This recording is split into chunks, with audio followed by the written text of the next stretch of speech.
Hey guys, it's Kydro. I noticed that in Wuthering waves, many things don't get really explained properly. And many things you just learn by playing the game or just experimenting and trial and error.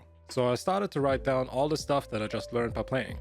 And I hope some of these things will help you out. I also encourage you guys to leave some tips or secrets that the game doesn't really explain in the comments below.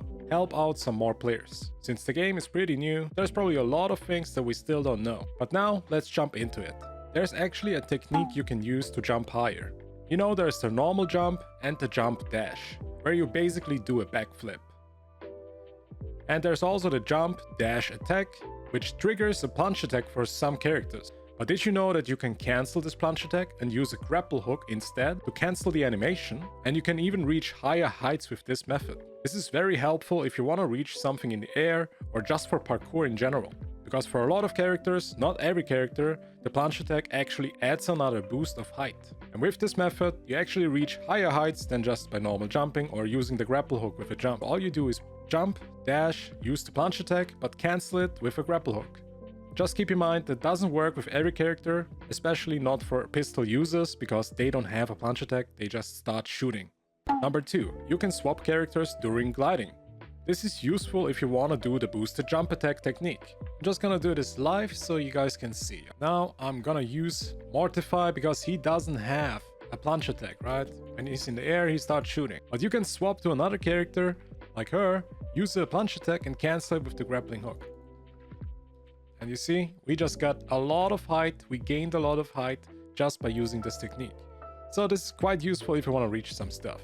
Also, to avoid fall damage, use plunge attack as always. And the same also goes for climbing. You can swap characters while climbing. And here again, you can use the same method, switch to a character that basically has a sword and has a plunge attack, cancel the plunge attack, use the grapple hook, and you have higher heights. Can be very useful in certain situations. Number 3, you can teleport during fighting. This is very useful if you want to reset a boss or you're just low HP and you want to escape in the middle of a fight. Number 4, the scanner shows you materials you can pick up, even from very far range. It will light up gold and then you know you can pick it up. Number 5, some echoes require you to hold the echo button so they attack longer. For example, with the flutist, if you don't hold the echo button, he will just use one beam attack and that's it. But if you hold the button, he keeps attacking and beaming the enemies down for a few seconds. And for some other echoes, you have to trigger the echo button multiple times to have more attacks or have the echo longer active.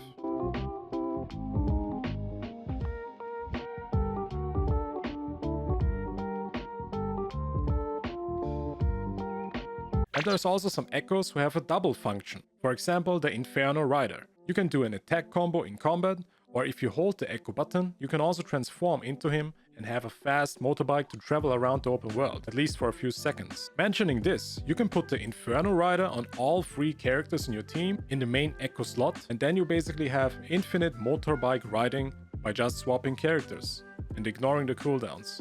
Number 7. Entering the gadget menu, enter slow motion. This can be quite useful in some situations, for example in parkour challenges. You can do this in the middle of the fight to get more time, but you can also just do this in the middle of the air if you want to swap gadgets. Number 8, this is a tip for PC users only. When you do quests and you want to have the progress faster of the dialogue, don't use spacebar anymore, just use F. F progresses the dialogue the same as spacebar, but it also activates one of the dialogue options. By the way, you can also use W or S to navigate the dialogue options, if you just play with one hand.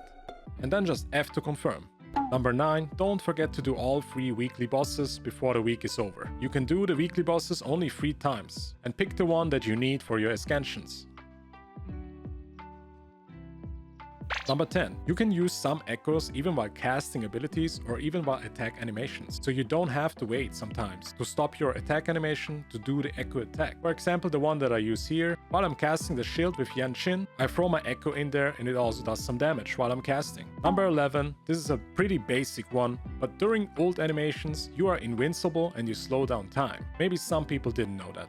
Number 12. Do your daily quests even if you already finished all the daily activity. Other than the other gacha game, in this game you will also get rewarded if you already done all the daily activities and do the daily quest. In this case, I was already done with all the daily activities, filled all the bar, and I still got 1 Resonator XP potion, 480 intimacy, 3000 shell credits. So yes, do your daily activities, also your daily quest as well, even if you already filled the daily activity bar. And that's basically all the stuff that I found so far. And as I said, I encourage you guys to leave some more tips or stuff that doesn't get really explained in the game in the comments. I'm streaming the game on Twitch, make sure you follow there. Also join our Discord if you look for people to play with. Co-op is pretty important. I appreciate you guys for watching, and I see you in the next video. Bye. Could only one world, one love, but the battle goes on, shadows of mass destruction. Ooh, yeah.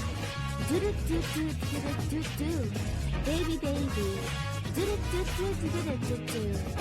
Ooh, yes. Do-do-do-do-do-do-do.